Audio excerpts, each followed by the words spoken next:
Hello. देखिए, सवाल ये कह रहा है कि किसी पिंड पर लगने वाले 5 न्यूटन के बल, मान लो भाई कोई पिंड है, ये कोई वस्तु है और इस वस्तु पर जो है 5 न्यूटन का बल लग रहा है। जब 5 न्यूटन का बल लगाते हैं तो इसके द्वारा जो किया गया कार्य होता है, मान लीजिए इसका डिस्प्लेसमेंट यहाँ तक हो गया, है ना, यहाँ तक आया, ये हमारा डिस्प्लेसमेंट हो गया भाई, यहाँ से यहाँ तक ये डिस्प्लेस किया। अब कहता है कि इसके द्वारा किया गया कार्य क्या है, डब्लू है। तो डब्लू कितना दिया हुआ है आपको, 5 जूल दिया हुआ है, ये कार्य हुआ। ठीक है, तो 5 जूल जब यहां पर कार्य किया जा रहा है भाई, 5 जूल ये कार्य हो गया। और हमारा बल कितना लगाया जा रहा है, 5 न्यूटन का बल लगाया जा रहा है। देखिए यहां पर कह रहा है कि 5 न्यूटन का बल लगाया जाता है, 5 न्यूटन का जो है बल लगाया जाता है भाई, और जो है किया गया कार्य क्या है, 5 जूल है। तो बल की दिशा में पिंड का विस्थापन क्या होगा, तो हमको निकालने के लिए कह रहा है एस बराबर व्हाट। तो आप जानते हो बाबू, डब्ल्यू बराबर एफ डॉट एस। और यहाँ पर एफ एस कॉस थीटा भी आप जानते हो, लेकिन यहाँ पर कह रहा है क्या, उसी दिशा में, जब उसी दिशा में कह रहा है तो थीटा का मान क्या हो जाएगा, 0 होगा। और कॉस साइन 0 0 कॉस 0 1 हो जाएगा, थीटा क्या हो जाएगा, 0 होगा। तो यहाँ पर हो जाएगा डब्ल्यू बराबर एफ एस। और हमको निकालना है एफ, क्या हो जाएगा, डब्ल्यू बटे एफ हो जाएगा। डब्ल्यू हमको दिया हुआ है 5 जूल और 5 न्यूटन है। इसका मतलब क्या होगा मेरे भाई, 1 मीटर आपका जो है आंसर हो जाएगा। यानी दूसरा का आंसर हमारा जो होगा वो क्या हो जाएगा, सी होगा। नेक्स्ट क्वेश्चन देखिए क्या कहता है कि निम्नलिखित में से कौन से कथन सही हैं। विद्युत चुंबक, विद्युत चुंबक एक उपकरण है, बिल्कुल नहीं, उपकरण नहीं है भाई। जिसका उपयोग चुंबकीय क्षेत्र को विद्युत ऊर्जा में परिवर्तन करने के लिए किया जाता है। तो विद्युत चुंबक जो है एक उपकरण है ही नहीं। यहां भी कह रहा है विद्युत चुंबक एक उपकरण है, भैया विद्युत चुंबक एक उपकरण है ही नहीं। तो आंसर जो है नौ तो कथन 1 और 9 ही कथन 2 जो है सही है हमारा। इसका भी आंसर क्या हो जाएगा, इसका आंसर हमारा हो जाएगा सी। यानी विद्युत चुंबक के बारे में बोला जा रहा है कि ये कोई उपकरण है नहीं, ये कोई उपकरण है ही नहीं मेरे भाई। तो ये गलत हो गया। अब कहता है कि निम्नलिखित में से किस जीव में विखंडन द्वारा अलैंगिक प्रजनन नहीं होता है।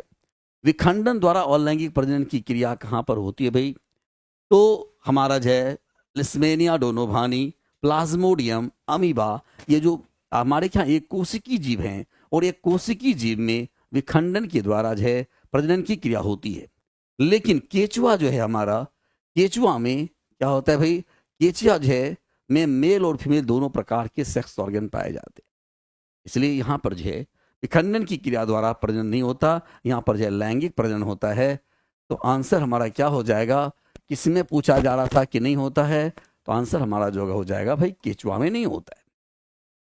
अब देखो कहता है कि निम्नलिखित में से कौन सा विकल्प निलंबन के गुणधर्म को नहीं दर्शाता है, नहीं दर्शाता है।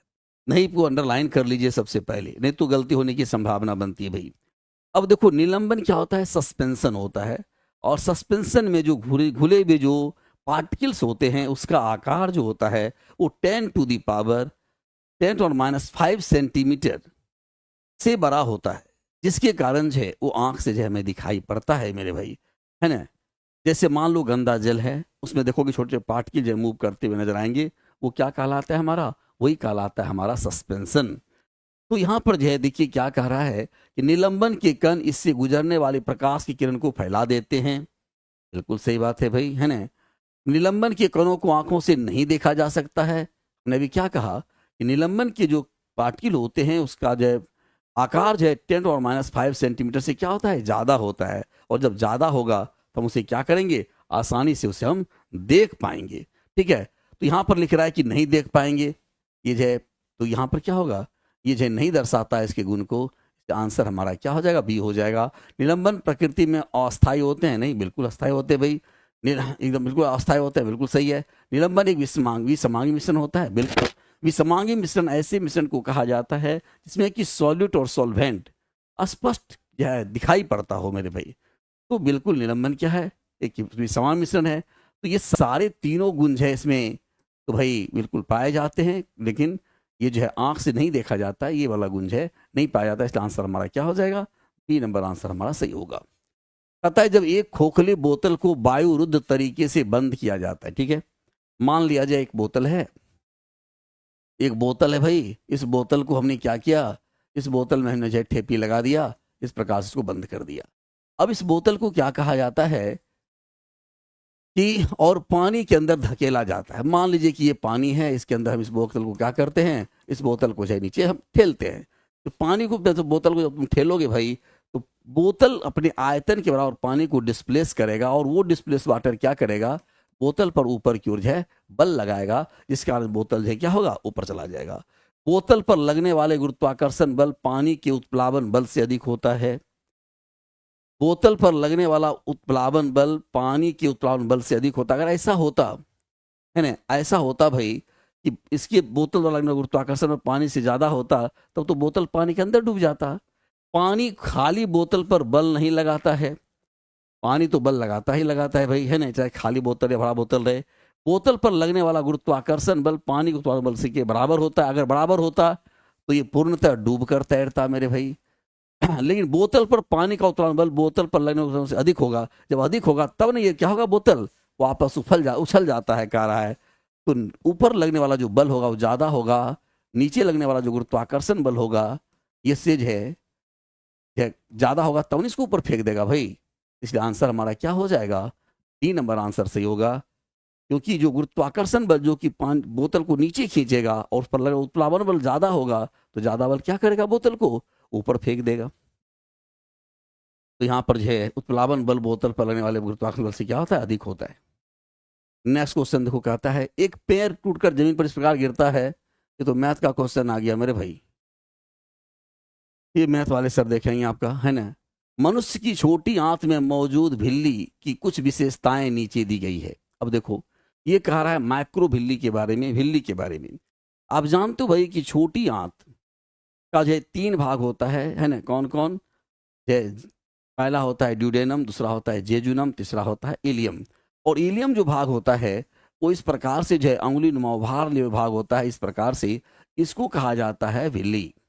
इसी को क्या बोलते हैं, इसी को भिल्ली बोलते हैं भाई। ये बहुत पतली दीवारों से लगी हुई अंगुली नुमा संरचनाएं हैं, बिल्कुल सही है ना। ये बड़ा सतही क्षेत्रफल प्रदान करता है, बिल्कुल सही बात है भाई। इसमें भोजन के पारण के लिए छोटे छोटे छिद्र होते हैं, रक्त कोशिकाओं द्वारा भरपूर आपूर्ति होती है। कौन सी विकल्प झिल्ली को भोजन का अवशोषण करने में सक्षम बनाने वाली कोशिकाओं को दर्शाता है। देखो बाबू, सबसे पहली बात है कि बहुत पतली दीवारों से लगी हुई अंगुलीनुमा रचना होती है, ये तो सही है हमारा। बड़ी सतह प्रदान करता, ये भी मेरा बात सही है भाई, है ना। और जो भोजन की जो है पारण का मतलब क्या हो गया भाई, course of the passage of food. तो यहां पर जो है हमारा जो है भोजन के पारण के लिए छोटे छोटे छिद्र होते हैं, भोजन के पारण के लिए छोटे छोटे छिद्र होते हैं भाई, है ना। तो रक्त कोशिकाओं द्वारा भरपूर आपूर्ति, रक्त कोशिकाओं द्वारा भरपूर आपूर्ति होती है। यहां पर जो है हमारा पहला तीसरा नहीं, हमारा जो है पहला दूसरा और चौथा, ये आंसर हमारा सही हो जाएगा भाई। पहला आंसर हमारा सही है, दूसरा आंसर भी हमारा सही है ना। छोटे छिद्र होते हैं, ये नहीं है, रक्त कोशिकाओं द्वारा भरपूर आपूर्ति होती है। 3 1 2 3 है ना, 1 2 और 4 है ना। आंसर हमारा क्या हो जाएगा, बी नंबर आंसर हमारा सही होगा मेरे भाई। अब देखिए सवाल कहता है कि एक अवतल दर्पण सूर्य के प्रकाश की किरणों को दर्पण से 10 सेंटीमीटर की दूरी पर अभिसारित करता है। ध्यान दीजिएगा, एक अवतल दर्पण है, देखो भाई ये अवतल दर्पण हो गया। अब कहता है कि प्रकाश की किरण, प्रकाश में कैसे आएंगी, पैरेलल आएंगी, और पैरेलल आने वाली किरणों को क्या करता है, 10 सेंटीमीटर अभिसारित करता है। 10 सेंटीमीटर की दूरी पर ही अभिसारित कर दे रहा है। यानी ये जो हमारा क्या फोकस हो गया, तो एफ दिया हुआ है हमको कितना, 10 सेंटीमीटर दिया हुआ है भाई। यदि वस्तु को दर्पण से 20 सेंटीमीटर की दूरी पर रखा जाता है, ठीक है, तो फोकस हो गया। और ये क्या होगा भाई, दर्पण को कहाँ रखा गया, 20 सेंटीमीटर दूरी पर रखा गया। इसका मतलब यू हमारा कितना हो गया, 20 सेंटीमीटर, और देखिए फोकस से दुगुना है कि नहीं, इसका मतलब है कि यू क्या हो गया हमारा भाई, ये हो गया वक्रता केंद्र पर इसको रखा गया है, वक्रता केंद्र पर इसको रखा गया है भाई। और जब हम वक्रता केंद्र पर वस्तु को रखते हैं तो प्रतिबिंब कहाँ बनता है, वक्रता केंद्र पर ही तो बनता है भाई। इसलिए हमारा कितना बनेगा, दर्पण के सामने कितने दूरी पर बनेगा, 20 सेंटीमीटर की दूरी पर बनेगा। इसको आप जो है फॉर्मूला के द्वारा भी बना सकते हो, है ना। कैसे भाई, तो तुम जानते हो कि 1/v minus 1/v plus 1/u बराबर 1/f होता है। अब चूंकि अवतल दर्पण है तो सारा क्या हो जाएगा, माइनस हो जाएगा। तो 1/v यहाँ हो जाएगा माइनस 1/u बराबर क्या हो जाएगा, 1/f क्या हो जाएगा, और ये भी क्या होगा, माइनस होगा। अब 1/v बराबर क्या हो जाएगा आपका, इसको इधर ले जाएंगे, 1/20 माइनस 1/10 हो जाएगा जी, 20 हो जाएगा आपका भाई, है ना। ये हो जाएगा 1 माइनस 2 यानी -1/20 यानी v बराबर हो गया -20। इसका मतलब आंसर हमारा क्या हो जाएगा, ये हो जाएगा मेरे भाई। नेक्स्ट देखिए क्या कहता है, मीथेन और क्लोरीन के गैस में मिथाइल क्लोराइड का बनना। देखो भाई ये मीथेन है और मीथेन में क्लोरीन का एडिशन किया जा रहा है, तो क्या हो रहा है यहाँ पर, ये मीथेन जो है मिथाइल क्लोराइड जो है बन जा रहा है, ये बनाना। तो यहाँ पर क्लोरीन का क्या हुआ, एडिशन हुआ, एक हाइड्रोजन निकला है, क्लोरीन ऐड हुआ है यहाँ पर भाई। और इसी को कहा जाता है एडिशन रिएक्शन, हम लोग इसको बोलते हैं, है ना। यानी दहन अभिक्रिया नहीं, प्रतिस्थापन अभिक्रिया। हाँ, एक को हटाया यहाँ पर, एक को एडिशन किया गया है। तो यहाँ पर जो है योगराज अभिक्रिया होती है, नहीं, यहाँ से क्या क्या हाइड्रोजन को हटाया गया है और क्लोरीन को जोड़ा गया है। इसलिए यहाँ पर जो है हमारा जो है प्रतिस्थापन अभिक्रिया हो जाएगा मेरे भाई। कैसे, जैसे देख लीजिए, ये है ना, ये 4 है, मीथेन है, यहाँ पर क्लोरीन है, ये क्लोरीन क्या हुआ, यहाँ से क्लोरीन का क्या होता है, यहाँ से एडिशन हो गया, यहाँ पर हाइड्रोजन हटाया गया, और यहाँ पर जो है ये CH3 बचा और ये Cl हो जाएगा। तो यहाँ पर जो एडिशन हुआ है, ठीक है। तो ये यहाँ पर इसको हटाया गया और उसको यहाँ पर ऐड किया गया, प्रतिस्थापन प्रतिक्रिया हुआ। जो कि एक को हटा करके उसका जुटे, उसको बोलते हैं प्रतिस्थापन प्रतिक्रिया, ठीक है भाई। नेक्स्ट क्वेश्चन देखिए, किसी धारावाही परिनालिका के कारण उत्पन्न चुंबकीय क्षेत्र में संबंधित घटनाओं पर विचार करें। परिनालिका के अंदर चुंबकीय क्षेत्र एक समान होते हैं। परिनालिका का एक सिरा हर चुंबक के उत्तरी ध्रुव की तरफ और दूसरा सिरा जो है दक्षिणी ध्रुव की तरफ व्यवहार करता है। अब यहाँ पर आपसे कह रहा है कि बताओ भाई कौन सा आंसर जो है हमारा जो है सही है। तो देखो, परिनालिका के अंदर चुंबकीय क्षेत्र एक समान होता है, बिल्कुल सही बात है। परिनालिका जो होती है उसमें जो है बिल्कुल जो है समान करंट जो है चुंबकीय क्षेत्र होता है भाई, है ना। इस विद्युत क्षेत्र सबका समान होता है। परिनालिका के सिरा क्षण के उत्तरी ध्रुव और दक्षिणी ध्रुव, बिल्कुल ये जो है नॉर्थ पोल और साउथ पोल की तरह बिहेव करता है। हमारा दोनों ही आंसर क्या है, बिल्कुल सही है मेरे भाई। नेक्स्ट क्वेश्चन कहता है कि पदार्थ की भौतिक राशि है जो संख्यात्मक रूप से उसी पदार्थ से बने 1 मीटर लंबे और 1 वर्ग मीटर स्क्वायर वाले क्षेत्रफल के प्रतिरोध के बराबर होता है। ध्यान दीजिए, आर बराबर आप जानते हो ρl/a होता है मेरे। अब लंबाई कितनी दी गई है, 1 मीटर।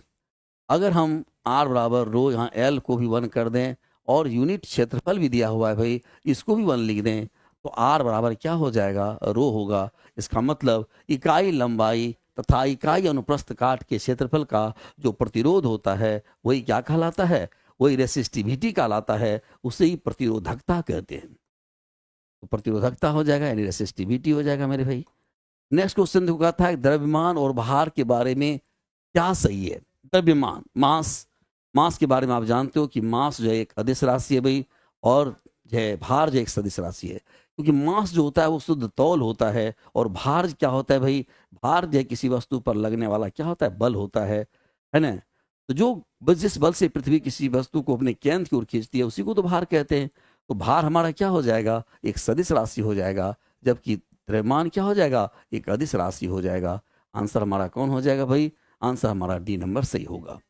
किसी वस्तु की चाल ध्वनि की चाल से अधिक हो जाती है। ध्यान देना भाई, अगर किसी वस्तु की चाल ध्वनि की चाल से अगर अधिक होता है तो उसे कहा जाता है सुपरसोनिक। ध्यान देना, ये होता है, एक होता है सुपरसोनिक, सुपरसोनिक, एक होता है हाइपरसोनिक, हाइपरसोनिक। तो सुपरसोनिक जो होता है ना, यदि ध्वनि की चार्ज है ना, 5 गुना या उससे कम होता है ना, 5 गुना से अधिक, 5 गुना से 5 या 5 या 5 गुना से अधिक, अगर ध्वनि के वेग से 5 या 5 गुना अधिक, 5 गुना अधिक से अधिक वेग से अगर जो है कोई विमान चल रहा होता है भाई, ऐसे विमान को बोलते हैं हाइपरसोनिक विमान। और 5 से कम, 5 से कम अगर मतलब जो है 5 से कम गुना अगर ध्वनि के वेग से अगर कोई विमान चलता है, उसे बोलते हैं सुपरसोनिक विमान। तो यहाँ पर जो है हमारा दिया हुआ है सुपरसोनिक विमान। यहाँ पर हाइपोसोनिक का मतलब हो गया कम, है ना, इंफ्रासोनिक तो भी और भी कम हो गया, सब सोनिक ही सब नहीं होता है ना। आंसर क्या हो जाएगा भाई? सुपरसोनिक विमान हो जाएगा। पानी से भरे एक गिलास में रखा गया नींबू गिलास के बगल में देखने पर उसके वास्तविक आकार से बड़ा प्रतीत होता है, इसका क्या कारण होता है भाई? इसका कारण क्या होगा, है ना? जैसे देखो, पानी से भरे एक गिलास में रखा गया नींबू गिलास के बगल से देखने पर उसके वास्तविक आकार से बड़ा प्रतीत होता है, इसका कारण क्या होता है? इसका कारण होता है reflection of light, diffraction of light, interference of light या रिफ्रैक्शन ऑफ लाइट। प्रकाश के आवर्तन के कारण ही इस प्रकार का जो है दिखाई पड़ता है भाई। तो आप जानते हो कि प्रकाश का आवर्तन जब होता है भाई, तो नींबू अंदर में है, पानी है ना, तो पानी का आवर्तनांक जो है नींबू के आवर्तनांक से क्या होगा भाई, है ना, वो कम होगा। और यहाँ पर जो है रिफ्लेक्शन के कारण जो है हमारा जो नींबू जो है वो ज़्यादा बड़ा दिखाई पड़ेगा। 69 का जो है हमारा आंसर क्या हो जाएगा मेरे भाई? 69 का हमारा आंसर हो जाएगा डी, क्योंकि प्रकाश के अपवर्तन के कारण ही ऐसा होता है। आपने पढ़ा होगा कि पेंदी पर रखा हुआ सिक्का अपनी वास्तविक गहराई से थोड़ा ऊपर उठा प्रतीत होता है भाई, ठीक है। ये भी किसके कारण होता है? अपवर्तन के कारण। पानी में डूबी सुई क्या होती है? टेढ़ी प्रतीत होती है, किसके कारण? अपवर्तन के कारण। प्रकाश के आवर्तन के कारण ही तारा टिमटिमाता हुआ प्रतीत होता है, ये भी क्या होता है? प्रकाश के आवर्तन के कारण ही होता है। वही घटना यहाँ भी होती है। एक वस्तु की गतिज ऊर्जा उसकी प्रारंभिक का मान 265 गुना हो जाता है। देखिए क्या कहता है कि गतिज ऊर्जा का मान, जैसे मान लो पहले काइनेटिक एनर्जी 1 था, अब क्या हो गया?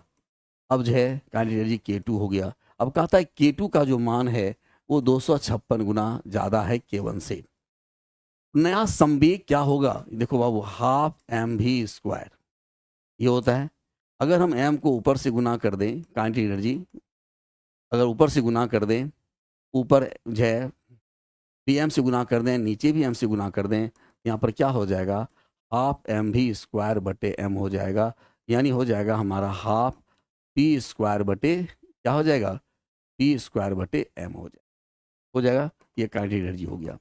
अब यहाँ पर देखो, काइनेटिक एनर्जी जो हो रहा है हमारा, वो क्या होगा? समानुपाती हो जाएगा किसके? पी स्क्वायर के, संवेग के।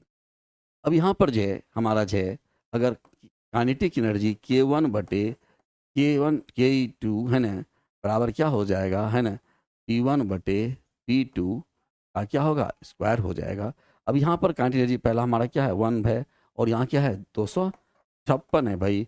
इसका जब तुम स्क्वायर करोगे तो यहाँ P1 बटे P2 जब तुम लिखोगे, क्या लिखोगे? रूट अंडर KE1 बटे KE2 लिखोगे। अब देखो यहाँ पर क्या हो जाएगा? यहाँ पर हो जाएगा हमारा 1 बटे 256 हो जाएगा, 16 2 56 116 हो जाएगा। क्रॉस करेंगे तो क्या हो जाएगा? 16 टाइम्स जो है वो क्या हो जाएगा? ज़्यादा हो जाएगा हमारे K1 जो है P2 का मान, यानी 16 गुना ज़्यादा हो जाएगा। समझा मेरे भाई? काइनेटिक एनर्जी हमारा हाफ एम बी स्क्वायर होता है, पी के साथ इसका रिलेशन इस प्रकार से है। तो अगर इसका हम जो है 256 गुना कर देंगे तो ये क्या हो जाएगा? स्क्वायर है ना यहाँ पर, का जो 16 गुना बढ़ जाएगा। नेक्स्ट क्वेश्चन देखो क्या कहता है। किसी वस्तु द्वारा उसकी स्थिति या विन्यास द्वारा प्राप्त ऊर्जा को क्या बोलते हैं? जब किसी वस्तु की स्थिति के कारण जो ऊर्जा होती है उसे कहते हैं पोटेंशियल एनर्जी, उसे हम लोग स्थितिज ऊर्जा कहते हैं। तो डायरेक्ट परिभाषा लिखा हुआ है भाई। नेक्स्ट कहता है कि 21 न्यूटन के एक बल को 3 किलोग्राम द्रव्यमान वाली वस्तु पर लगाया जाता है, त्वरण क्या होगा? आप जानते हो भाई F=ma होता है। बल कितना लगा रहे हो? 21 लगा रहे हो। मास कितना है? 3 है। त्वरण निकालने का रहा है, ए बराबर क्या हो जाएगा? 21/3 हो जाएगा, 7 या 21 हो जाएगा, क्या हो जाएगा 7 मीटर पर सेकेंड स्क्वायर आपका आंसर हो। नेक्स्ट क्वेश्चन कहता है कि एक वस्तु जिसका द्रव्यमान 15 किलोग्राम है, मास कितना दिया हुआ है भाई 15 केजी दिया हुआ है। अब कहता है कि इतना मीटर के समान वेग से गति कर रहा है, तो उसकी गतिज ऊर्जा क्या होगी। भी आपको दिया हुआ है कितना 4 मीटर पर सेकेंड स्क्वायर दिया हुआ है।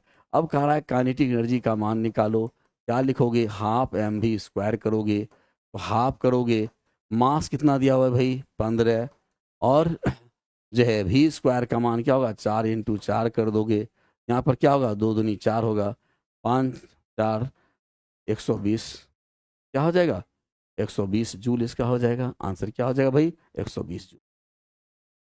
सीधा फॉर्मूला फिटेड सवाल है, गलत मिलान जोड़ा याद कीजिए। गलत कह रहा है भाई तांबा सीयू बिल्कुल सही है, सोना एयू बिल्कुल सही है, मरकरी का होता है मेरे भाई एच और यहाँ क्या लिखा हुआ है एम लिखा हुआ है, तो आपका गलत हो गया ना, और गलत ही ढूंढने के लिए आपको कह रहा है।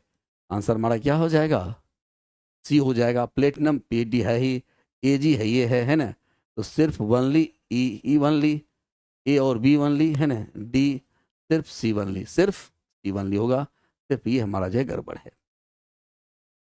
5 किलोग्राम और 10 किलोग्राम द्रव्यमान के दो इस्पात की गेंदों की गति ऊर्जा समान है। ध्यान देना मेरे भाई, दो गेंद है, एक का मास है m1 बराबर 5 है, और दूसरा m2 बराबर क्या है 10 kg है। ठीक है,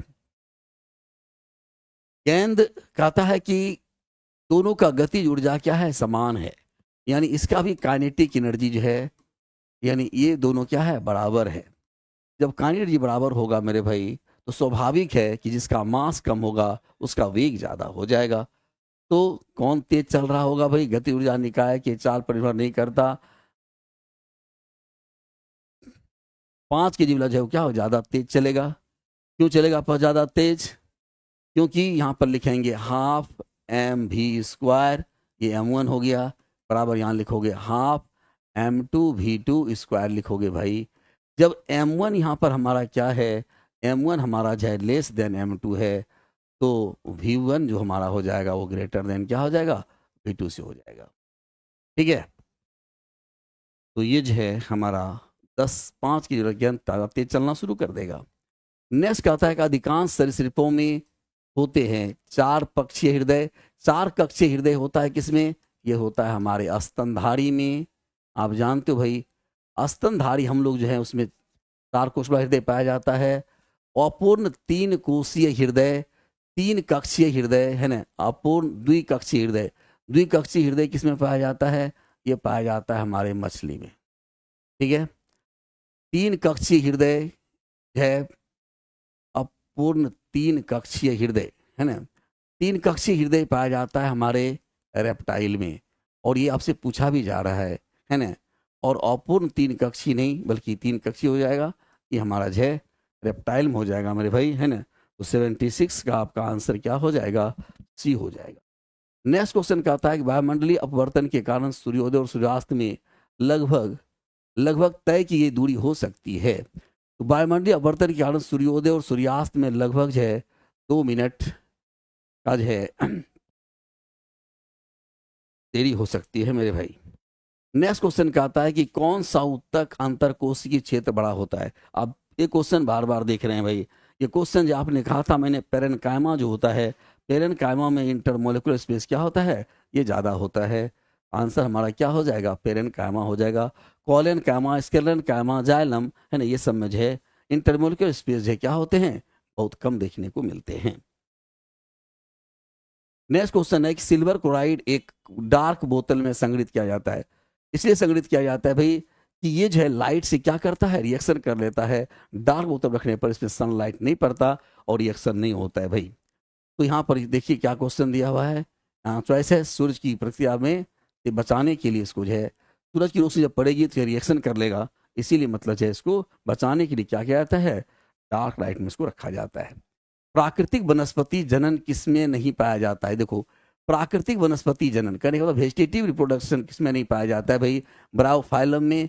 ब्रायोफाइलम में क्या होता है, ब्रायोफाइलम में जो इसकी जो पत्तियां होती है पत्ती के मार्जिन वाले भाग से ही नए पौधे निकल जाते हैं, इसको बोलते हैं वेजिटेटिव प्रोपेगेशन थ्रू लीफ। तो पत्ती से होता है, केला में भी होता है भाई, है ना, शकरकंद में भी होता है, लेकिन सरसों में जो है नहीं होता, क्योंकि सरसों में बीज, सरसों के बीज से नए पौधे की उत्पत्ति होती है। ये बीज से होगा और ये पत्ती से हो जाएगा, है ना, ये तना से हो जाएगा, ये तना से हो जाएगा। तो यहाँ पर जाइए पत्ती द्वारा होगा, ये तना द्वारा हो जाएगा, ये भी तना द्वारा होगा, जबकि ये बीज द्वारा होगा। आंसर हमारा क्या हो जाएगा? सरसों हो जाएगा। लेकिन वैसे क्या गुरुत्व के कारण त्वरण के मान को प्रभावित नहीं करता है? कहता है भाई क्या गुरुत्व के कारण त्वरण के मान प्रभावित नहीं करता है? तो त्वरण के मान को जो गहराई प्रभावित करेगा, पृथ्वी का आकार प्रभावित करेगा, ऊंचाई प्रभावित करेगा, लेकिन द्रव्यमान प्रभावित नहीं करता है। तो यहाँ पर कौन कहता है भाई प्रभावित नहीं करता है? तो आंसर हमारा क्या हो जाएगा? आंसर हमारा हो जाएगा आपका जो है बी नंबर जो है वो प्रभावित नहीं करता है। लेकिन वैसे कौन सी विक्रिया संभव होगी? तो यहाँ देखो, यहाँ पर जो कराया गया है भाई, इसमें कौन सा संभव होगा? तो बस वही जो है इलेक्ट्रोकेमिकल सीरीज हमको देखना पड़ेगा, है ना। बताए थे आपको, कैटरीना ने कार मांगी, अल्टो जैन फेरारी, आई क्यों मिली सिल्वर प्लेटेड ऑडी। यही है भाई। तो ऊपर वाला जो अधिक क्रियाशील है वो कम क्रियाशील को हटा देगा। कैल्शियम जो है कॉपर को हटा देगा भाई, क्योंकि कैल्शियम ऊपर है, कॉपर यहाँ पर नीचे है। कैल्शियम ज़्यादा पावरफुल है, कैल्शियम कॉपर को क्या करेगा? डिस्प्लेस करा करके इसके सल्फेट के साथ जुड़ जाएगा, है ना। ये क्या है? रिएक्शन पॉसिबल हो सकता है। बाकी देखिए सब में जो है क्या हो जाएगा भाई, पीवी जो है नीचे है, ये इसको नहीं हटा पाएगा। बाकी सारा रिएक्शन संभव नहीं है, वही एक रिएक्शन संभव है। पौधे अपने अवशिष्ट उत्पादों को किन भागों में संग्रहित करते हैं? रसधानी, छाल और लाइसोसोम में। लाइसोसोम में नहीं भाई, पत्तियों, रसधानी और पुराने जाइलम में। पत्ती लाइसोसोम और अवर्णी लवक में, लाइसोसोम फल और अवर्णी लवक में। यहाँ पर देखो भाई, ये जो है हमारा बी नंबर जो आंसर है, इसमें जो है पत्ती, रसधानी और पुराने जाइलम में जो है ये क्या करता है? अपने बेकार पदार्थों को, अवशिष्ट पदार्थों को जो है वो ग्रहण करने का काम करता है, स्टोर करने का काम करता है। ठीक है मेरे भाई, यही था हमारा आज का ये क्वेश्चन। चलिए नमस्कार साथियों, आप सभी का स्वागत है। और हम लोग अभी जीएस के डिस्कशन को देख रहे थे, अभी मैथ्स के डिस्कशन को आप लोग देखेंगे। जैसे यहाँ पे देखो, एक समबाहुभुज में 20 विकर्ण है, मतलब यहाँ पे डायगोनल की जो संख्या है वो आपका 20 है। याद रखना कि समबाहुभुज के डायगोनल का जो विकर्ण का फॉर्मूला होता है, याद रखना कि विकर्ण का फॉर्मूला जो होता है, तो विकर्ण का फॉर्मूला आपका होता है क्या? n इंटू एन माइनस 3/2 होता है। तो विकर्ण आपका 20 दे रखा है, तो 2 इधर चलाएगा तो ये आपका यहां हो जाएगा कितना? ये 40 हो जाएगा। तो यहां से n का कौन सी वैल्यू रखा? देखो यहाँ पे ये द्विघात समीकरण में आएगा, ये नहीं कि इसको तोड़ने में लग जाना। यहाँ पे n का कौन सा वैल्यू रख दे? यहाँ पे अगर 8 रखेंगे तो 8, यहाँ 8 रखेंगे तो 8 में से 5 3 जाएगा, तो यहाँ 5 8 पंचे 40, 8 पंचे 40, दोनों इक्वल हो गया, मतलब आंसर आपका बी हो गया। आंसर आपका बी हो गया। अगले सवाल की बात करते हैं कि स्थिर जल में 3 किलोमीटर चाल से नाव चल रहा है, मतलब x बराबर आपका 3 किलोमीटर पर आवर है। कर नाविक धारा के प्रतिकूल, मतलब अप स्ट्रीम की बात कर रहे हैं, और धारा के अनुकूल डाउन स्ट्रीम की अगर बात कर रहे हैं, तो 50/3 + y। मतलब यहां पे क्या होगा कि जब डाउन स्ट्रीम में जाएगा तो चाल आपका घट जाएगा। कितना घटेगा? नाव की चाल, धारा की चाल वो होगा, वो घट जाएगा। डाउन स्ट्रीम में वही 50 किलोमीटर जाना है, और 50 किलोमीटर जाने के तुलना में ये जितना समय लेता है उससे ही दुगना समय लेगा। मतलब ये जितना समय लेगा, ये जितना समय लेगा, इसका ये दुगना समय लेगा, मतलब ये दुगना हो जाएगा। मतलब ये अगर 1 घंटा लेगा तो इसका दुगना करेंगे तो 2 घंटा लगेगा। तो ये दोनों आपका बराबर हो गया, यहां से आपका ये बराबर कर दिए। ये आ गया 3 + y, और ये आ गया 3 दूनी 6, और ये 2y। ये आपका देखने की अगर इधर बात करें तो ये आपका आ जाएगा +3y, और यहां से आ जाएगा 6। तो y बराबर आपका हो गया कितना? 1 किलोमीटर पर आवर। नाव की चाल y किसको मानते हैं? ये आपका हो गया धारा की चाल। धारा की चाल ऑप्शन नंबर ए हो गया, ऑप्शन नंबर डी। अगला यहां पे कह रहा है कि 0.424 अगर रेकरिंग यहाँ पे 2 डिजिट पे लगा हुआ है तो सबसे पहले पूरा लिखेंगे, जितने पे रेकरिंग नहीं है उसको घटा देंगे, और जितना पे रेकरिंग है उतना 9 करेंगे, और जितना पे रेकरिंग नहीं है उतना 0 लिखेंगे। तो ये आपका आ गया 420 और ये आ गया आपका इतना, ये कट गया और ये 3 से काटेंगे तो ये आपका आ गया 33 तिया, और ये आपका आ जाएगा 33 तिया, और ये आ गया 14 तिया। मतलब ये 14/33 इसका सही आंसर आ जाएगा। इसका सही आंसर आ गया option number B is the right answer, B इसका सही उत्तर। अगले सवाल की बात करते हैं कि इसका बोला मूलों का योगफल क्या होगा। तो मूलों का योगफल की बात करें तो मूलों का योगफल आप जानते हैं कि मूलों का योगफल जो होगा वो -b/a होता है। तो माइनस यहां पे आपका 7/a, तो ये -7/4 आंसर हो जाएगा। इसका सही उत्तर आ जाएगा ऑप्शन नंबर सी। करें कि राम की आयु 55 वर्ष है और सोम की आयु ये 25 वर्ष है। कितने वर्ष पहले राम की आयु सोम की आयु की 3 गुनी हो जाएगी। सोम की आयु की 3 गुनी हो जाएगी। मतलब इसमें कितना साल घटाएं, इसमें भी कितना साल घटाएं कि ये जो वैल्यू आएगा सोम की आयु की 3 गुनी हो जाएगी। मतलब ये इसका 3 गुना ये हो जाएगा, इसका ये 3 गुना हो जाएगा।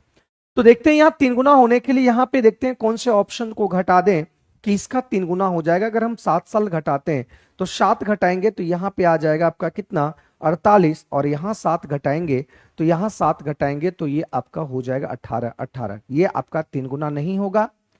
अगर ये 10 घटाते हैं तो 10 घटाते हैं 45, 10 घटाएंगे 15, मतलब यहां पे आ जाएगा 45 और ये 15, मतलब 15 का 3 गुना करेंगे 45, मतलब इसका वैल्यू कितना आएगा 10 वर्ष। मतलब 10 साल पहले ये 3 गुना हो जाएगा। या आप ऐसे भी कर सकते थे कि 55 में से x घटाएंगे और 25 में से x घटाएंगे, तो इसका कह रहा है कि ये 3 गुना हो जाएगा। तो यहां से x का वैल्यू निकालेंगे तो ये 10 आ जाएगा।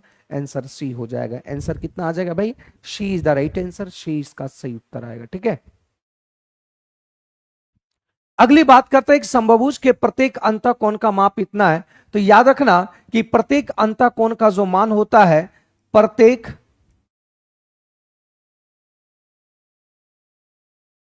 अंतःकोण जो होता है इसका ये दे रखा है 120, लेकिन हम लोग के अनुसार जो अंतःकोण होता है 180 n-2 बाय n होता है। ये आपका 120 डिग्री, तो ये कट जाएगा। देखो यहां से ये काटेंगे, ये हम लोग के अनुसार यहां पे दिया हुआ है, तो यहां पे काट देंगे, ये कट जाएगा 6 तिया 18 और 6 दूनी, तो यहां से आ गया 3n और 3 दूनी 6 और ये 2n आ गया। तो इधर आएगा तो n बराबर आपका 6 आ गया। n क्या है, ये समबाहुभुज की भुजा की संख्या है। भुजा की क्या है, ये संख्या है, ये 6 आ जाए। या एक काम ये भी कर सकते थे, हम जानते हैं कि interior angle plus exterior angle 180 degree होता है। अगर ये 120 है तो ये 60 होगा, और हम जानते हैं कि भुजा की संख्या अगर निकालना है, कि भुजा की अगर संख्या निकालना है तो हम जानते हैं कि सभी बाह्य कोणों का योग 360 डिग्री होता है। इसमें 1 डिग्री अगर एक एंगल वाला से डिवाइड कर देंगे तो ये भुजा की संख्या निकल जाएगा 6। आप ऐसे बनाओ चाहे आप ऐसे बनाओ, दोनों तरीके से आप इसको निकाल सकते हैं, दोनों तरीके से इसे फाइंड आउट कर सकते हैं। ठीक है, क्लियर है, यहां तक दोनों तरीके से इसे फाइंड आउट कर सकते हैं, इस बात को ध्यान देना। यहां पे बोला कि माध्य आपका इतना है, तो 22 plus 25 plus 27 plus 24 plus x, इसकी माध्य की बात करें तो यहां पे माध्य हम लोग के अनुसार इतना, लेकिन क्वेश्चन में इतना है, तो ये आपका आ गया 130, और यहां से 7 4 11, 7 5 12 4 16 2 18 और 2 2 4 यहाँ 8 8 8 1 9 98 आ गया। तो x का जो मान आएगा वो कितना आएगा, 32 आएगा। Option number B. बहुत आसान सवाल है, इसमें समय लगाने की कोई जरूरत नहीं है। माध्य बराबर हम जानते हैं कि माध्य जो होता है वो योगफल बटा आपका संख्या, इसी को हम लोग क्या बोलते हैं, माध्य को ही हम लोग क्या बोलते हैं, औसत बोलते हैं। माध्य को ही क्या बोलते हैं, औसत बोलते हैं। ठीक है भाई, अगले सवाल की बात करते हैं, तृतीय अनुपात क्या होगा।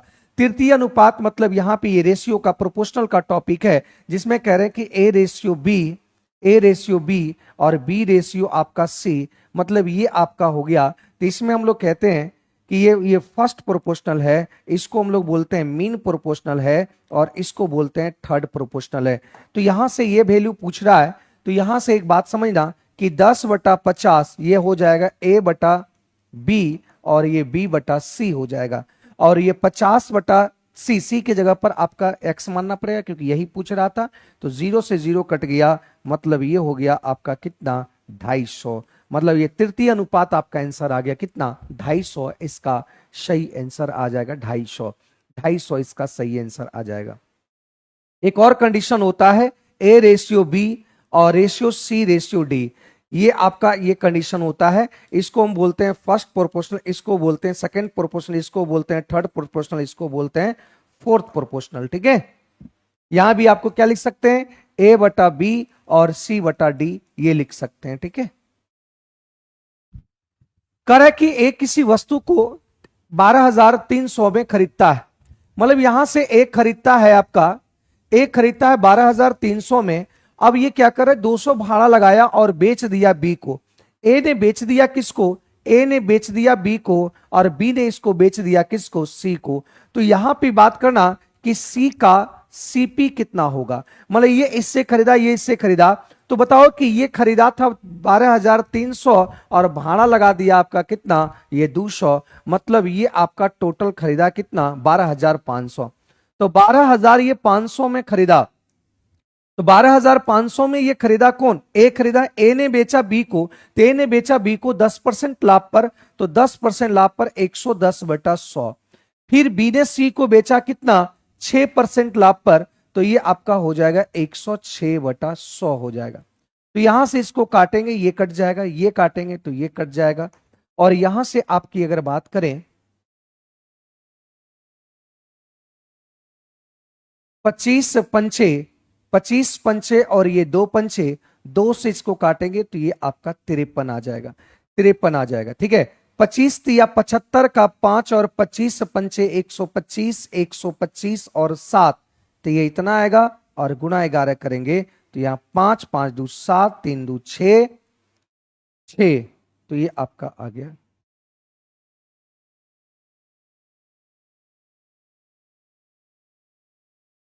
ग्यारह पचे 55,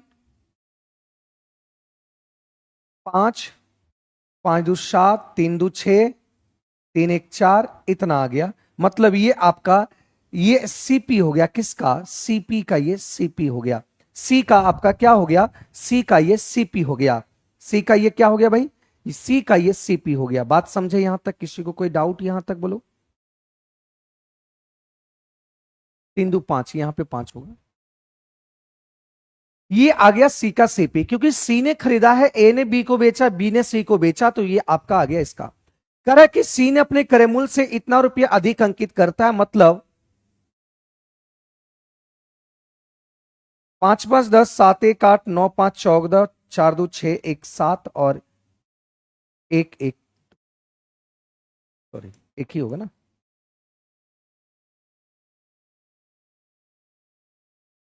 29, 5 5 10, 7 1 8, 9 5 14, 14 और यहां पे 4 2 6, 14 1 इतना रुपया आपका हो गया एमआरपी। इतना एमआरपी हुआ।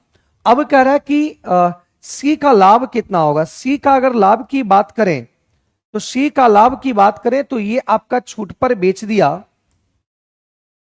ये एसपी हो गया। मतलब सी का अगर लाभ की बात करें तो बेचा है 17,480 में। एक मिनट रुक जा, रुक जा, रुक जा। सी ने इतना अंकित करता है, रुको रुको रुको रुको, ये आपका अंकित करता है, एमआरपी करता है। लेकिन क्या बोला कि इसको इस पे छूट दिया है कितना, 10% का ये छूट पर बेचा। तो 17,480 का आप 90% निकाल दो, मतलब ये सी का हो जाएगा, सी का ये एसपी आ जाएगा।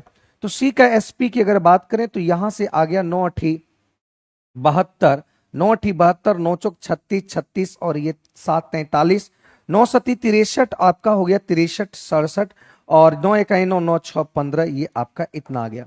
मतलब यहां पे अगर सी की लाभ की अगर बात करें कि यहां पे बेचा 15,732 और खरीदा था कितना में, खरीदा था 14,575, तो 12 में से 5 गया तो यहां पे 7 आ जाएगा, 12 में से 5 गया।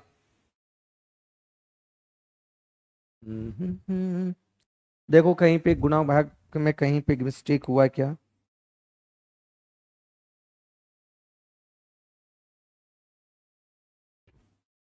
यहाँ पे गड़बड़ हुआ है। 8 1 7 1 9, यहाँ पे 9 होगा। 9 9 81 का 1 होगा।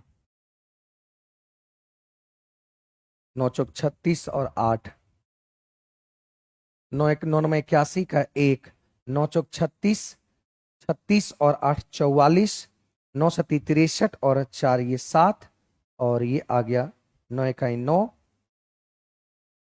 इतना आ गया। ठीक है, 15,741। तो यहां से आपका आ गया 741। तो ये घटकर आ जाएगा आपका 11,62। इतना लाभ हो जाएगा सी को। ठीक है, इतना लाभ हो जाएगा।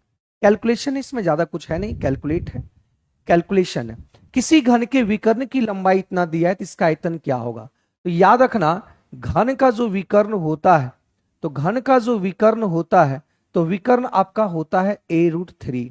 मतलब ये a√3 आपका जो है ये दे रखा है 12, तो a बराबर आपका हो गया 12/√3। कंजुगेट मल्टीप्लाई करेंगे तो √3 इंटू √3 करेंगे तो ये आपका कट गया 4। मतलब a बराबर आपका आ गया 4√3। मतलब ये घन का विकर्ण, आप जानते हैं कि घन का विकर्ण आपका फॉर्मूला ये होता है। तो यहां से निकालना है घन का आयतन की बात करें तो आयतन होता है AQ। AQ मतलब 4 का √3 करेंगे तो ये आ गया।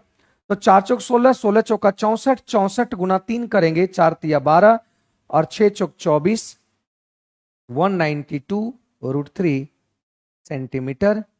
You answer option number B आ गया। ऑप्शन नंबर बी आ गया। Option number B is the right answer. ठीक है, बहुत आसान। अगले सवाल की बात करते हैं कि ये दिया हुआ है, ये सारे चीज दिए हुए हैं। याद रखना कि यहां से AQ plus BQ plus CQ -3ABC का आपका जो फॉर्मूला होता है,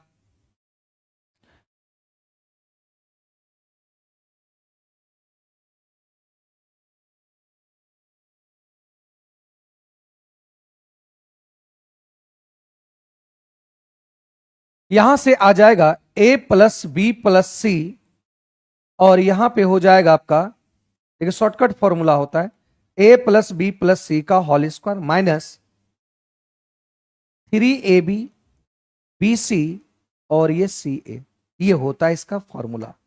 अब देखो जो जो चीज दिया हुआ है ये शॉर्टकट फॉर्मूला होता है। ये जो चीज दिया हुआ है ये कब फॉर्मूला यूज करेंगे? जब A plus B plus C दिया हुआ है, AB BC और CA दिया हुआ है, ये दिया है, दोनों दिया हो तो ये फॉर्मूला यूज करेंगे। तो यहां से इसका मान पूछ रहा है, इसका मान आपका यहां पे 3ABC 15 दिया, ये 45 आ जाएगा। ये आपका मान 14 दिया हुआ है, 14 का स्क्वायर करेंगे और यहां पे इसका मान दिया है 3 गुना 47। तो AQ plus BQ plus CQ, मतलब यहां से AQ plus BQ plus CQ ये आ जाएगा आपका 14 का स्क्वायर 196 और 7 तिया 21, 7 तिया 21, 4 तिया 12, 12 और 2 14, तो यहां से आ जाएगा 5। 9 में से 4 गया तो यहां पे भी आ जाएगा 5। मतलब ये आपका सॉल्व करके 55 आएगा। 14 गुना 55 और प्लस आपका 45। तो यहां से आपका देखने की बात करेंगे 14 25 70, 14 25 70, 70 और ये आ गया आपका कितना 77। तो 5 7 4 11 8, इतना आ रहा है 815। इसका ये आंसर आएगा। ये फॉर्मूला को थोड़ा सा आप ध्यान रखना, ये फॉर्मूला को आप ध्यान रखेंगे। ठीक है, ये फॉर्मूला को आप ध्यान रखना तो ये चीज हो जाएगा। ठीक है भाई, अगली बात करता है एन को जब 9 से विभाजित करता है तो शेषफल 4 बचता है। तो ये रिमाइंडर जो बचा है, इस रिमाइंडर को जो बचा है इसी को मान लेते हैं कि ये एन है। अब एन बराबर यही रिमाइंडर को एन मानते हैं, तो यहां कह रहा है कि 12n, तो 12 चौक 48, इसको जब 9 से विभाजित करेंगे तो रिमाइंडर कितना बचेगा? तो 9 9 पचे 45, मतलब रिमाइंडर आपका 3 बचेगा। याद रखना जो रिमाइंडर इसमें एन को जब 9 से डिवाइड किए तो रिमाइंडर 4 बचेगा। मान लेते हैं कि n बराबर अगर 4 है तो 4 को जब n से डिवाइड करेंगे तो रिमाइंडर आपका यही बचेगा, एक बार में विभागा नहीं लगेगा। तो ये मतलब ये भी n है तो ये भी n है, तो n को ही मान लिए हम, कितना 4 मान लिए। अब 12 n के जगह पर 4 पुट कर दिए तो 12 चौक 48, इस 48 को जब 9 से डिवाइड किया तो रिमाइंडर आपका कितना बच गया? 3 बच गया। ठीक है, यहां से एक बात समझो कि 4x प्लस 2y का होल क्यूब, 4x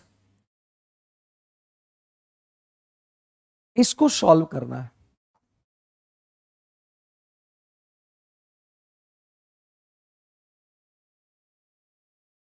देखो ये आ गया आपका ए क्यू और ये बी क्यू में आ गया।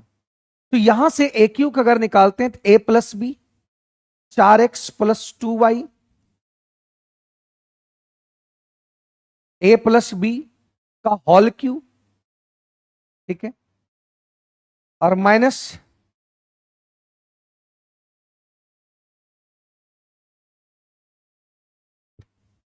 A B. तो ए बी की अगर बात करें तो 4x 16 का स्क्वायर और ये आ जाएगा 2 दूनी 4y स्क्वायर, और ये आ जाएगा आपका जोड़ के, ये घट जाएगा, ये कट जाएगा, तो 4 4 8x होगा ना। यहां पे आएगा ना, यहां पे आएगा ए क्यू प्लस बी क्यू, ये आ जाएगा ए प्लस बी का होल क्यू माइनस 3ab, और ये a प्लस बी आएगा, यही आएगा ना। तो ए बी यहां पे देखेंगे ए बी है, तो ये ए बी हो गया, तो ए स्क्वायर माइनस बी स्क्वायर के फॉर्म में आएगा, तो यही चीज आ जाएगा। तो यहां से देखो काटो, यहां से क्या क्या चीज कटने को मिल रहा है। ये 4 चौक 16, 16 अगर 16 का क्यू करेंगे, 4 4 8, 8 का क्यू करेंगे, तो ये आपका आ गया 512 एक्स क्यू, 512 एक्स क्यू आ गया, ठीक है। 512 एक्स क्यू आया, 8 8 64, 64 गुना 8 करेंगे 8, 512 एक्स क्यू। 8 एक्स यहां पे 8 दिया 24, तो 24 यहां की अगर बात करें तो देखो यहां से क्या आएगा, 16 तिया 48, 8 8 64, और 8 8 64, 8 चौक 32, 32 और 6, 32 6 38 हो जाएगा, ये एक्स क्यू हो जाएगा, एक्स क्यू हो जाएगा, ठीक है। और यहां से 8 4 तिया 12, 12 ठीक 96, माइनस माइनस प्लस इतना आएगा, ठीक है। तो ये आपका यहां से इसको घटाएंगे, तो 12 में से 4 गया तो 8 एक्स क्यू, यहां पे 10 में से 8 गया 2, 10 में से 8 गया 2 4, 1 बचा 128।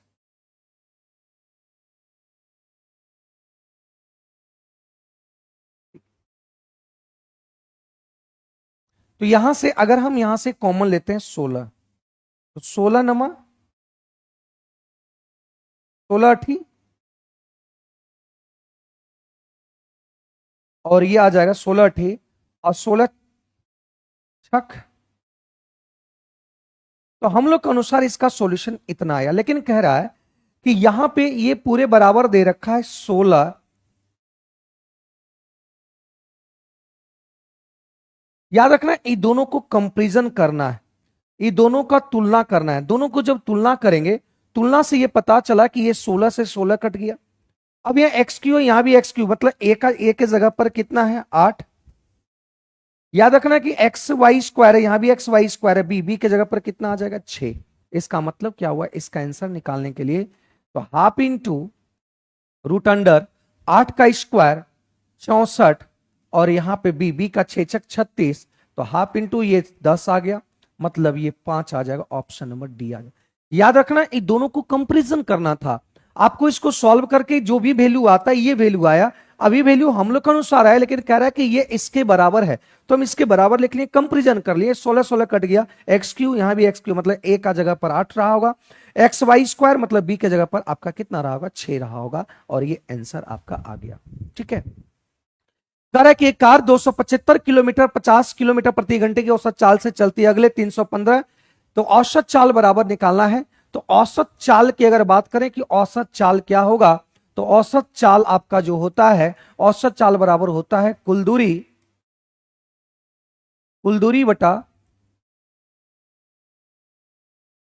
कुल समय। तो कुल दूरी की अगर बात करें तो कुल दूरी आपका,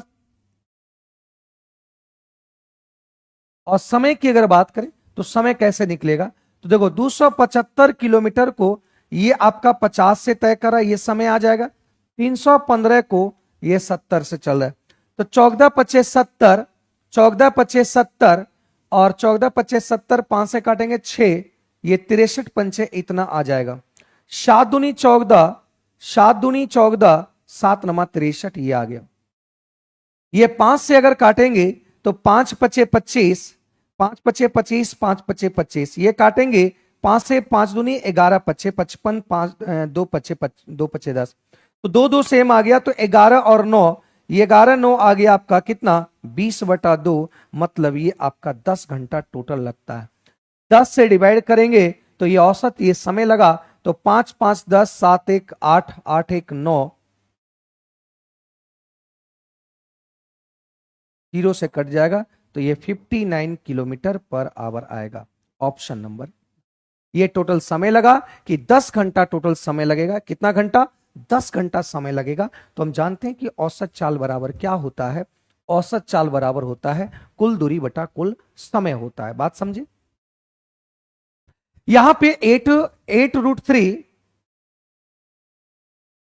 साइन 60 का मान लिखेंगे तो ये 1/2, और अगर टेन 60 का मान लिखेंगे तो ये √3, और कॉस 0 लिखेंगे तो कॉस 0 बराबर 1 होता है, और साइन 45 रखेंगे तो 1/1/√2, लेकिन स्क्वायर है तो ये इस रूट खत्म हो जाएगा, और कॉस 30 रखेंगे तो कॉस 30 का मान होता है √3/2, तो 3/4 क्योंकि स्क्वायर है ये।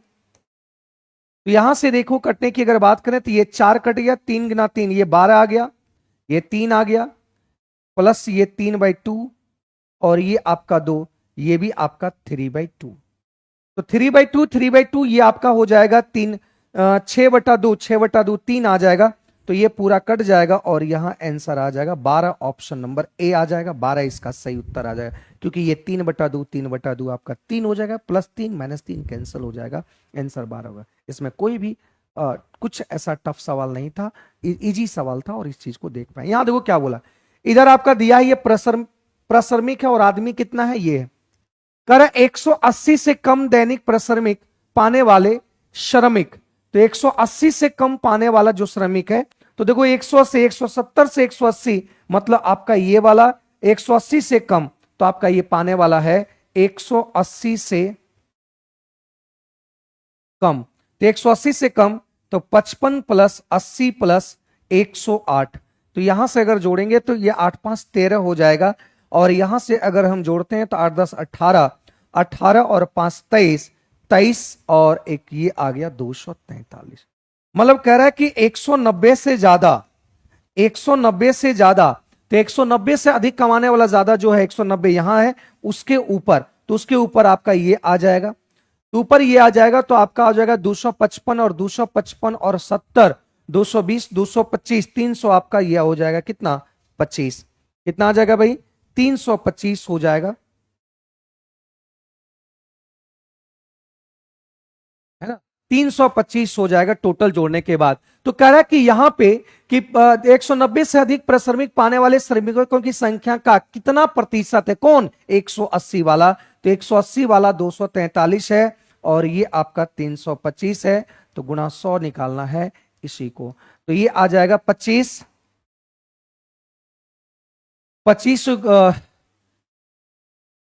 13 और 25 चौका, तो यहां से 4 तिया 12, 4 चौक 16, 16 1 17, और 4 दूनी 8 1 9, तो ये 13 से काट गया, तो 13 शती 91, 13 शती 91, 62, 13 पचे 65, 13 चौका, तो यहां से एक ही गो ऑप्शन दिखने को मिल रहा है, तो ये आपका आंसर हो जाएगा 7.48% हो जाएगा, इसका सही उत्तर आएगा। ठीक है,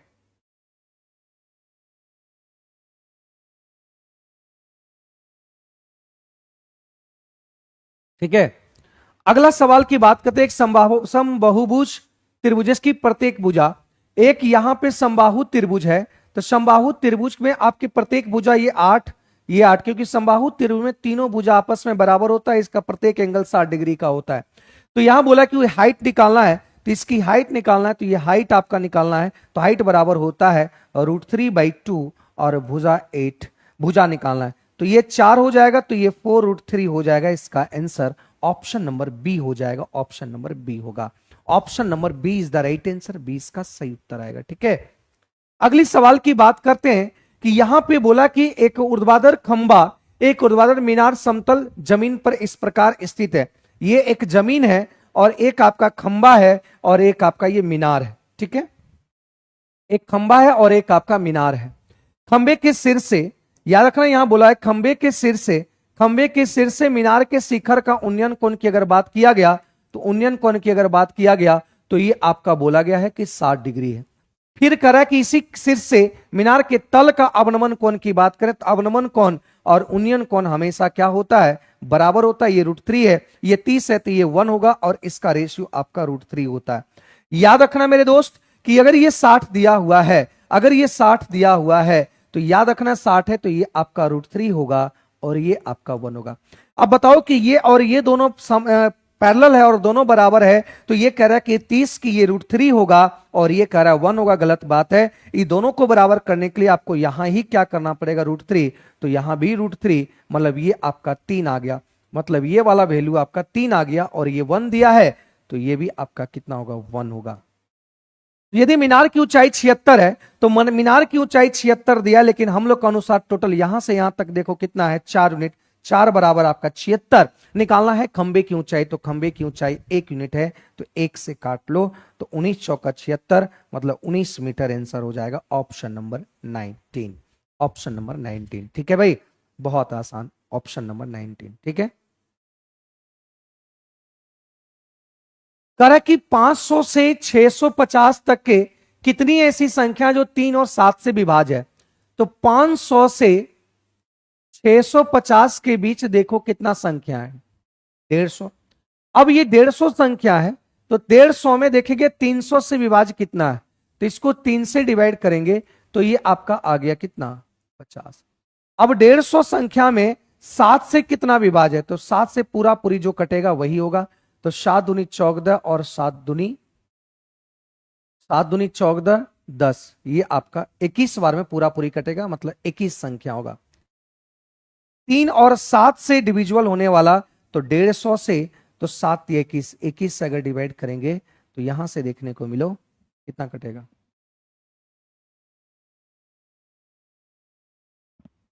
7 दूनी 14, 7 दूनी 14, 154, मतलब ये 6 बार में कटेगा। मतलब यहां से आपको निकालना है कि जो 3 और 7 से विभाजित ऐसी संख्या आपको निकालना है जो 3 और 7 से विभाज्य है, 3 से विभाज्य है और 3 से भी विभाज्य है और 7 से विभाज्य है, दोनों से विभाज्य की बात किया गया है, दोनों से आपका विभाज्य यहां पे होना चाहिए। मतलब 500 और 650 के बीच ऐसी संख्या आपको निकालना है जो 2 से विभाज्य है, 3 से विभाज्य है और इससे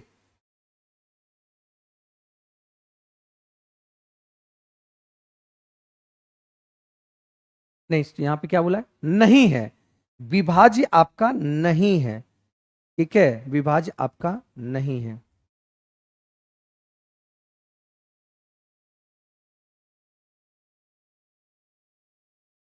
सात तक का ही 7, 7 14, यहां 7 हो जाएगा। मतलब यहां बोला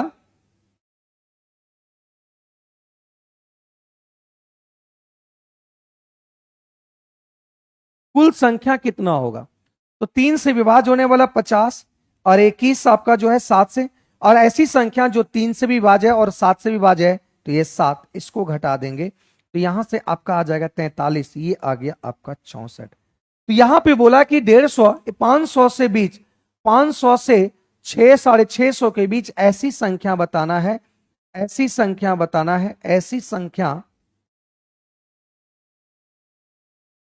बताना है जो 3 और 7 से विभाज्य नहीं होना चाहिए। तो ये 150 में से 64 ये दोनों से विभाज्य है, तो ये दोनों वाला विभाज्य को घटा देते हैं तो ये आपका आ गया इतना। लेकिन यहां पे एक संख्या पर 500 को भी ऐड करना है तो 1 कर देंगे, तो यहां से आपका हो गया कितना, 150, मतलब ये आपका आ गया 87। या कितना आ गया, 87 आ गया। 11 में से 4 जाएगा तो एक साथ ही आ जाएगा आंसर। बात समझे? इसमें एक एक क्यों लिए, क्योंकि एक आपका जो लिए हैं, मतलब ये आपका जो संख्या है ये 500 को भी है ना, तक बोला है, दोनों को सम्मिलित करते हुए, इसको सम्मिलित यहां पे करना है, क्योंकि यहां बोला गया है दोनों को सम्मिलित करना है, दोनों को क्या करना है, सम्मिलित करना है, इसलिए यहां पे हम लोग सम्मिलित कर लिए, क्योंकि 500 से 650 आपका 150 नहीं 151 संख्या आ जाएगा सर, जब 500 को भी इंक्लूड करेंगे तब, ठीक है। चक्रवृद्धि ब्याज कह रहा है कि 3 वर्ष में ये पी था, ये पी मूलधन है, तो ये कह रहा है कि 3 वर्ष में 7800 रुपया होता है। फिर कह रहा है कि अगला 5 साल में 11,232 रुपया होता है। तो एक बात समझो कि हम जानते हैं कि यहां पे किसमें, सीआई में, कि सीआई में अगर ये 5 साल है तो ये आपका देखो अंतर कितना है, 2 वर्ष। मतलब ये याद रखना कि ये आपका 5 साल में ये मिश्रधन का काम किया और ये 3 साल में मिश्रधन का, लेकिन ये मिश्रधन के पहले जो आपका मिश्रधन है ये आपका मूलधन का काम करने लगा, किसके लिए, इस मिश्रधन के लिए काम करने लगेगा, याद रखना। मतलब ये 2 साल में यहां से यहां हुआ, तो 2 साल की अगर बात करते हैं तो सबसे पहले ये इसको काटो, 1 साल में आपको निकालना पड़ेगा।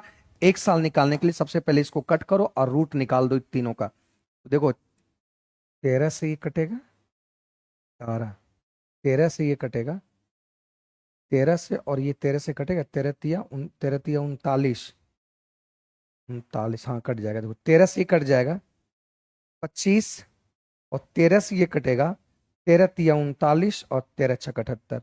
मतलब ये 2 साल में यहां से यहां तक हुआ, तो 1 साल में कितना हुआ, तो 1 साल निकालने रूट निकाल दो, ये 5 से आपका 6 हुआ, तो 5 से 6 हुआ, तो 1 साल में 5 से 6 मतलब 1/5 गुणा करेंगे ब्याज, यही रेट निकल जाएगा, यही आपका रेट निकल जाएगा, मतलब यही आपका रेट निकल जाएगा, कितना, 20%, यही रेट निकल जाएगा।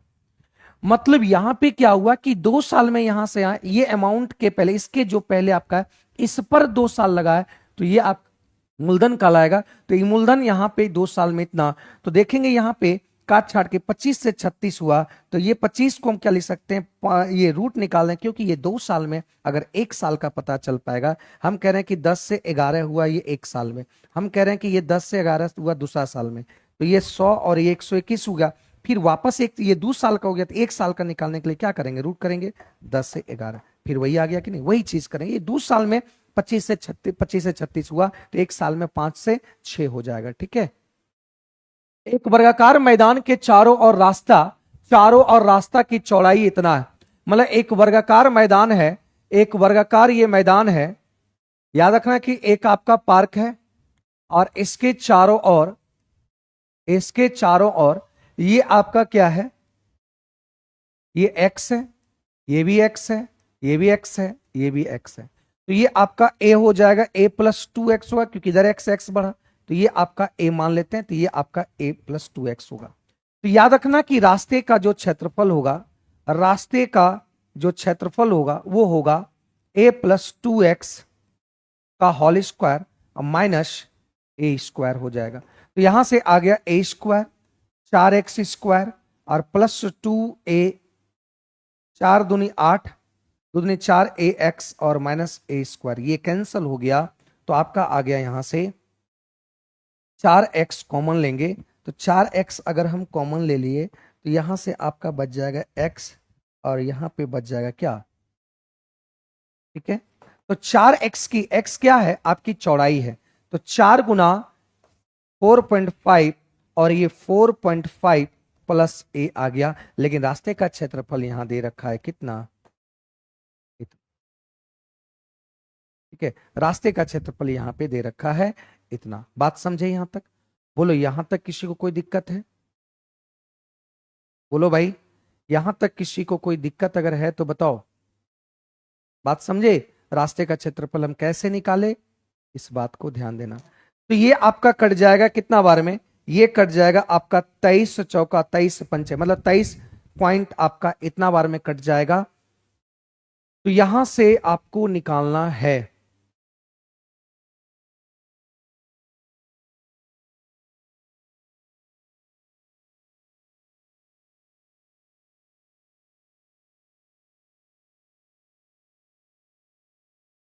तो ये आपका ए बराबर हो जाएगा 4 5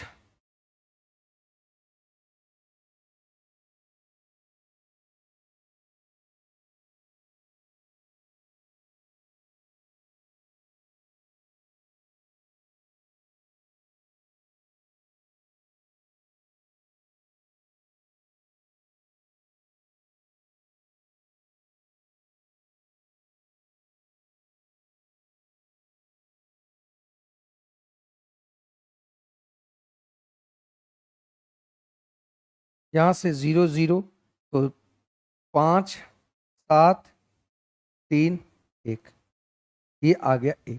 तो निकालना है आपको क्या, निकालना है क्या, इसमें 100 रुपया प्रति वर्ग मीटर की दर से रास्ते का बाड़ लगा, रास्ते में बाड़ अगर लगाना है तो रास्ते में अगर बाड़ लगाना है तो रास्ते पर बाड़ लगाना है, तो रास्ते पर बाड़ लगाना है, तो ये रास्ता आपका बाड़ लगाना है। तो रास्ते का बाड़ लगाने का आपका क्या हो जाएगा फॉर्मूला, हम जानते हैं कि यहाँ पे इसका पेरीमीटर होता है, क्या हो जाता है भाई, पेरीमीटर हो जाता है, इस बात को ध्यान देना। ए बराबर आपका इतना आ गया। तो यहां से अगर बाड़ लगाना है तो हम जानते हैं कि रास्ते का जो बाड़ लगाना, तो रास्ते का क्या होता है, तो रास्ते का आपको बाड़ लगाना, बाड़ मतलब परिमाप, परिमाप मतलब 4 गुना भुजा, और यहाँ पे 1 मीटर का खर्च आपका 100 रुपया है, तो 4 गुना, तो ये आपका आ जाएगा, तो 5 चौक 20, 7 चौक 28, 0, 4 तिया 12, तो 12 आपका हो जाएगा, 12 3 15, और 4 इकाई 4, 12 4 इकाई 4 1 55, 555, इसका आंसर डी हो जाएगा, बाड़ लगाने का पूरा खर्च ये आ जाएगा। ठीक है, ये आ जाएगा। ठीक है भाई, अब कह रहा है कि एक मिश्र धातु में 40% चांदी, 30% तांबा और 30% निकल, 25 केजी मिश्र धातु में कितना चांदी मिश्रित किया जाना चाहिए ताकि नई मिश्र धातु में 50% चांदी। ठीक है,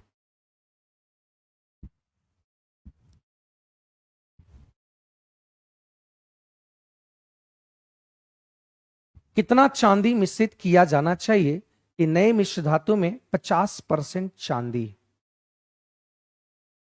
ठीक, तो मान लेते हैं कि चांदी को मिलाया गया तो अन्य भाग, इधर भी अन्य भाग, अगर ये कह रहा है कि 25 केजी में, तो 25 केजी में अन्य भाग की अगर बात करें, तो 25 केजी में अन्य भाग की अगर बात करें, तो अन्य भाग 25 केजी में आपका 40% चांदी है, तो 60% आपका अलग है। फिर कह रहा है कि 25 केजी में कितना एक्स मिला दिया गया चांदी, तो अब जो कह रहा है चांदी हो गया 50%। एक बात बताओ, चांदी को मिलाया गया तो चांदी कभी बराबर नहीं होगा, मिलाने से पहले चांदी और मिलाने के बाद चांदी वेरी कर जाएगा, लेकिन अन्य जो भाग है, मिलाने से पहले अन्य तांबा और निकेल दोनों मिलाकर अन्य मिश्र धातु, और मिलाने के बाद मिश्र धातु बराबर होगा, क्योंकि मिश्र धातु को नहीं मिलाया गया है। तो ये आपका कट गया और ये कट जाएगा और ये कट जाएगा आपका 5 बार में, 6 पंचे 30, इधर आएगा तो x आपका हो गया कितना, 5। मतलब ये कितना मिलाया गया है, चांदी कितना मिलाया गया है, 5 मिलाया गया, 5 केजी चांदी को मिलाया गया है, 5 केजी चांदी को मिक्सिंग कर दिया। यहां से बोला गया है कि x y और z, ये आपका 46 दिन, ये 92 दिन और ये 23 दिन। तो यहां से सबसे पहले हम क्या निकालेंगे, टोटल वर्क निकालेंगे। टोटल वर्क अगर जब निकालते हैं, टोटल वर्क निकालते हैं, तो एक्स ने काम शुरू किया, एक्स ने काम को शुरू किया, सबसे पहले यहां पे टोटल वर्क अगर निकालते हैं तो 92 आ जाएगा टोटल वर्क, ये 2 बार में, ये 1 बार में, ये आपका 4 बार। मतलब कह रहा है कि एक्स ने काम को शुरू किया और वाई 2 दिन के बाद उसके साथ जुड़ गया। देखो यहां से एक बॉक्स बनाते हैं, इस बॉक्स से समझ में आएगा। जैसे एक्स ने काम को शुरू किया और 2 दिन बाद वाई इसके साथ जुड़ जाता है, तो इसका मतलब क्या हुआ, एक्स 2 दिन तक काम किया अकेले, तो 2 दिन तक काम करा तो 2 दूनी 4 काम करेगा। फिर कह रहा कि 2 दिन के बाद वाई जुड़ गया, तो अब ये वाई और प्लस एक्स करेगा काम, तो ये 2 दिन बाद। जेड कह रहा है कि प्रारंभ से 8 दिन के बाद जुड़ता है, प्रारंभ से 8 दिन के बाद जेड जुड़ता है, मतलब यहां से X plus Y plus Z 8 दिन बाद। तो यहां से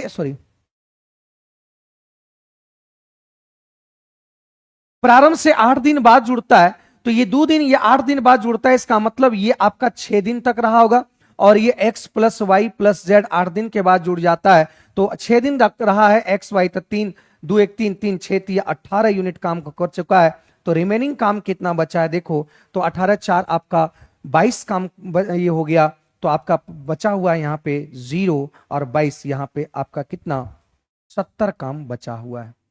ये 70 काम बचा हुआ है, 70 80 है ना, ये 70 काम बचा हुआ है, 6 3 6 3 18 पर 70 काम बच गया। अब इस काम को एक्स ने कितने दिन तक काम किया, तो 70 काम, तो ये एक्स वाई जेड सभी मिलकर करेगा, तो सभी मिलकर करेगा, तो ये आपका इतना, मतलब ये शेष काम को 10 दिन में समाप्त किया। तो एक्स ने कितना दिन तक काम किया, एक्स ने कितना दिन तक काम किया, तो ये कितना दिन के पर एक्स स्टार्ट किया था 2 दिन, एक्स यहां भी 6 दिन और यहां 10 दिन, तो यहां पे हो जाएगा कितना 18 दिन एक्स ने काम किया। कितना दिन काम किया भाई? 18 दिन एक्स ने काम किया है। 18 दिन एक्स ने काम किया है, ठीक है। एक्स ने शुरू किया 2 दिन बाद भाई है, इसका मतलब एक्स 2 दिन काम किया होगा। जेड बोला कि कितना 8 दिन बाद शुरू से, इसका मतलब एक्स और वाई जो 6 दिन तक काम किया होगा। अब शेष काम 70 है, 70 काम तीनों मिलकर करेगा, तीनों की इफिशियंसी आपका कितना है 7। 7 से डिवाइड के मतलब 70 काम को 10 दिन में समाप्त कर देगा। फिर कह रहा कि ए बी और सी, ए ने शुरू किया और 2900 रुपया 29,000 रुपया लगाया, तो एक काम करो यहां पे जीरो को हटा दो, मैक्सिमम जीरो, लाभ वाला रहने दो, जो पूंजी लगाया उसका जीरो हटा दो, आसान होगा कैलकुलेशन करने में, क्योंकि बाद में तो रेशियो में कट जाएगा। तो ए ने 29 रुपया लगाया, निवेश किया, जबकि बी और सी ने 25-25 रुपया लगाया। 4 महीने बाद ए ने 3 रुपया निकाल लिया, मतलब ये 4 महीने तक इतना रहा होगा, और 3 रुपया निकाल लिया तो यहां पे 26 रुपया रहा, और क्या कर रहा वर्ष के अंत मतलब ये 26 रुपया आपका 8 महीने तक रहा होगा। अरे भाई ये 29 रुपया लगाया, तो कह रहा है 4 महीने बाद ए ने 3 रुपया निकाल लिया, तो 4 महीने तक 29 रुपया रहेगा, 3 रुपया निकाला बचा 26, अभी 26 महीना 26 रुपया 8 महीने तक रहा होगा। हम जानते हैं कि लाभ बराबर जो होता है पूंजी गुना समय होता है। अब करें इसके 2 महीने बाद, तो ये 4 महीने हुआ, इसके 2 महीने, 6 महीने के बाद क्या किया, 6 महीने बाद ये क्या किया, 6 महीने के बाद 12 रुपया, 6 महीने सी ने 12 रुपया और निवेश कर दिया, मतलब ये आपका 6 महीने तक इतना रहा होगा, 12 रुपया और निवेश किया 37 रुपया, और ये भी 6 महीने तक, और इसके बारे में कुछ नहीं बोला है, मतलब ये आपका 12 महीने तक निवेश रहा होगा, कोई छेड़छाड़ यहां नहीं हुआ, मतलब ये 12 महीने तक रहा होगा, ठीक है। अब देखो काटो,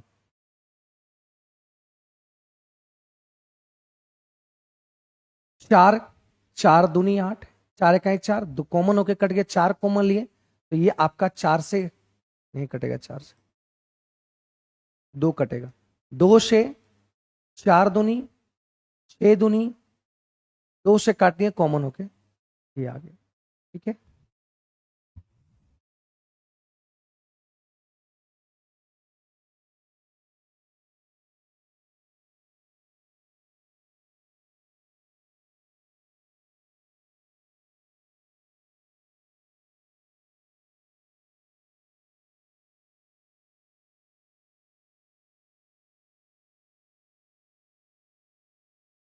उनतीस दूनी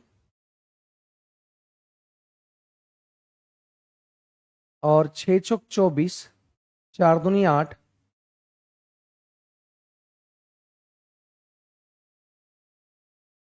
और 25 छक्का आपका 150, और 25 तिया 75, और 7 तिया 21, 3 तिया 9, 11, तो यहां से आपका आ जाएगा 8 4 12, 8 4 12, 5 1 6, और यहाँ पे 1 62,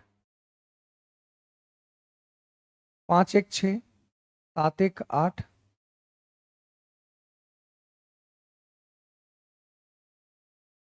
अगर इसको काटने की कोशिश करते हैं तो ये 81, ये 75,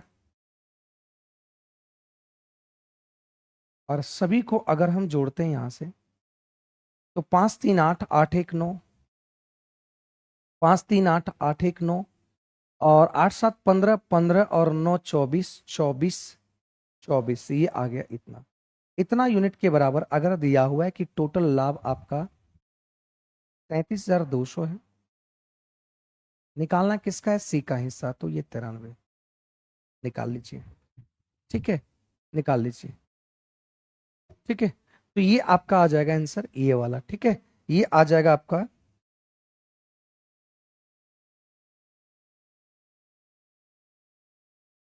इतना आंसर आ जाएगा, ऑप्शन नंबर 12,400, क्या आ जाएगा 12,400 आ जाएगा, ठीक है, 12,400, ठीक है।